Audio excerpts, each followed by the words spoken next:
உங்களுக்கான இரவு வசனம். தம்மை தேவனுக்கு சுகந்த வாசனையான காணிக்கையாகவும் பலியாகவும் ஒப்பு கொடுத்து நம்மில் அன்பு கூர்ந்தது போல நீங்களும் அன்பிலே நடந்து கொள்ளுங்கள். மேலும் பரிசுத்தவான்களுக்கு ஏற்றபடி வேசித்தனமும் மற்றெந்த அசுத்தமும் பொருளாசையும் ஆகிய இவைகளின் முதலாய் உங்களுக்குள்ளே சொல்லப்படவும் கூடாது.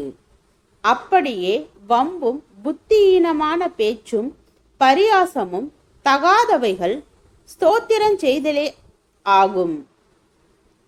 விபச்சாரக்காரனாவது அசுத்தனாவது விக்கிரக ஆராதனைக்காரனாகிய பொருளாசைக்காரனாவது தேவனுடைய ராஜ்யமாகிய கிறிஸ்துவின் ராஜ்யத்திலே சுதந்திரம் அடைவதில்லை என்று அறிந்திருக்கிறீர்களே. இப்படிப்பட்டவைகளின் நிமித்தமாக கீழ்ப்படியாமையின் பிள்ளைகள் மேல் தேவ கோப ஆக்கினை வருவதால் ஒருவனும் உங்களை வீண் வார்த்தைகளினாலே மோசம் போக்காதபடிக்கு எச்சரிக்கையாயிருங்கள். எபேசியர் 5 வசனம் 2 முதல் 6 வரை.